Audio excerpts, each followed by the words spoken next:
Hello, I'm Peter Utting, Deputy Director at the United Nations Research Institute for Social Development, where I also coordinate UNRWA's work on social and solidarity economy.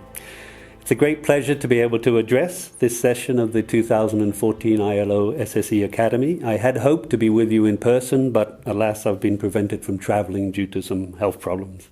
But many thanks to our hosts in Campinas and to all the ILO ITC colleagues for their hard work in organizing the Academy, and a special thanks to Roberto D'Amiglio for his pioneering work on promoting social and solidarity economy in the UN system and beyond. Roberto has asked me to talk about SSE in the context of the post-2015 development agenda. So first, let's remind ourselves what exactly is the post-2015 development agenda. The term refers to the process of designing a much more comprehensive set of development goals to succeed the 8 Millennium Development Goals that have been implemented since 2000 and that come to an end, at least the first phase comes to an end in 2015. Now, the MDGs focused on reducing extreme poverty and hunger, aspects to do with education, child mortality, maternal health, and certain diseases like AIDS, malaria, and tuberculosis. They also focused on women's empowerment, some aspects of environmental protection, and the question of global partnerships. So why is there so much interest now in designing a post-2015 agenda? And I think four elements have come together. The first is the simple fact that the first phase of the MDGs is now coming to an end, but there is much unfinished business. The MDGs have had quite a mixed record, and were also characterized by some major gaps or issues that weren't sufficiently addressed.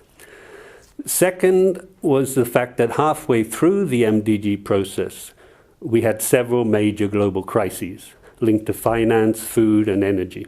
And these crises highlighted the imbalance between economic, social, and environmental dimensions of development, and the fact that problems of vulnerability and unsustainable development need to be addressed far more centrally. The third element is the fact that two issues are now attracting much more global attention. The first is climate change, and the second is rising income inequalities and other inequalities. And the fourth element is the fact that we had a pivotal event in Rio de Janeiro in 2012, which was the United Nations Conference on Sustainable Development, or Rio Plus 20, where world leaders came together and agreed on the need to better balance economic, social, environmental dimensions of development and to design a new set of sustainable development goals. So throughout 2013 and 2014, what's called the Open Working Group on the Sustainable Development Goals has come up with a set of what are now 17 goals, and a final set of goals will be negotiated by governments and approved by the General Assembly in late 2015. Now, in the SDGs, there's now more emphasis not only on sustainable resource use and management, but also on issues to do with inequality, productive employment and decent work, monitoring progress, and also on the means of implementation. Okay, so what has all this got to do with SSE? I think what is really happening with the post-2015 process is a fairly fundamental rethink about the type of development model that the world has been promoting for many decades, if not centuries.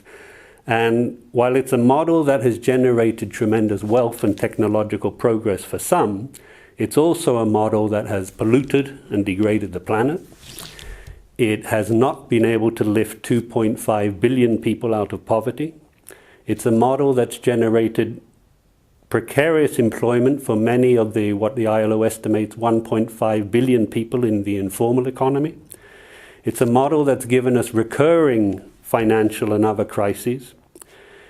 It's also one that's generated significant gender inequality, not least by leaving women with the double burden of not only having to engage in paid work, but also to assume the responsibilities for unpaid care work in the home.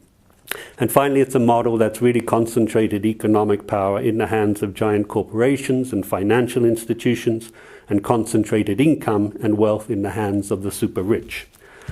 Now, social and solidarity economy speaks to all these challenges, and it suggests an alternative development model that is more inclusive, more sustainable, and more focused on rights-based development.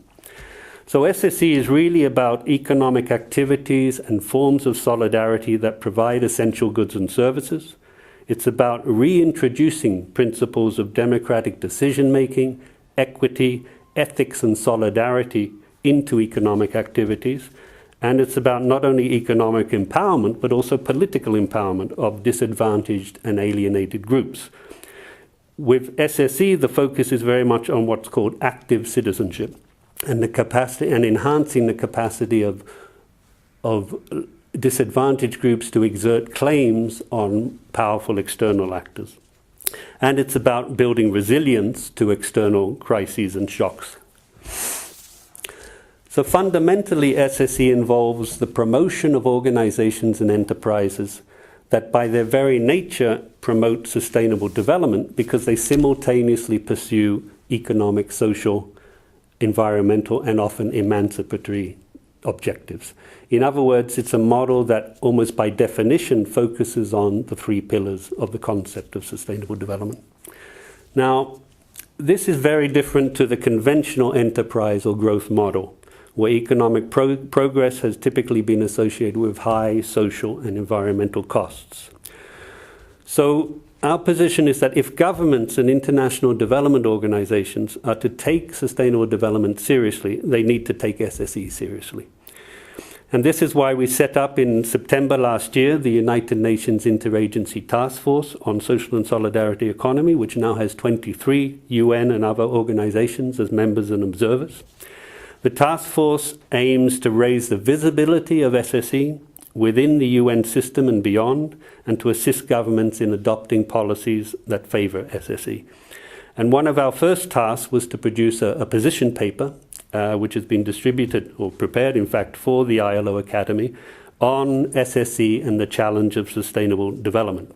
Now, in this paper, we look at the relevance of SSE for addressing several of the major contemporary development challenges. And in the paper, we focus on 8 in particular. The first is dealing with vulnerability and insecurity associated with employment in the informal economy. We look at the challenge of greening the economy, local economic development, in building sustainable cities and human settlements, in promoting women's well-being and empowerment, food security and smallholder empowerment, promoting universal health coverage, and finally in creating fairer and more sustainable financial systems. And what we're really saying to governments of the world and international development agencies is that they should be paying far more attention to SSE. It's also clear that much can be learned from governments, not least in Brazil and other Latin American countries, but also regional governments in, say, Quebec and Kerala, or cities like Seoul in South Korea and several African countries, which have recently been taking a lead in developing laws, policies, programs, and strengthening new institutions that support SSE. Now, in the position paper, we highlight very much the potential of SSE for addressing these major development challenges. And we don't analyze in any depth the many challenges and problems affecting the development of SSE and how they might be addressed. Now, SSE, it's important to note that SSE is often heavily constrained by the weak resource or asset base and managerial competencies of SSE organizations. There is often a tendency for social capital, or the bonds of trust, to weaken as organizations and networks get bigger. There are often problems, as we mentioned, of lack of government support and lack of effective participation of SSE actors in policy making. And when governments do get involved, there's sometimes a problem of too much dependency of SSE organizations on the state and lack of autonomy. And finally, there are situations where market pressures and competition force SSE organizations and enterprises to behave more like conventional business enterprises. So it's important that these tensions are examined and that we avoid the tendency which often exists to romanticize this whole field of social and solidarity economy. At UNRIS, we have been doing this through a book which will be published in a few months called Social and Solidarity Economy Beyond the Fringe. And I hope that your discussions at the Academy will also focus on some of these challenges. So again, many thanks for this opportunity to speak with you. I wish you a fruitful few days of discussions, and of course I look forward to collaborating with the Academy in the future. Thank you very much.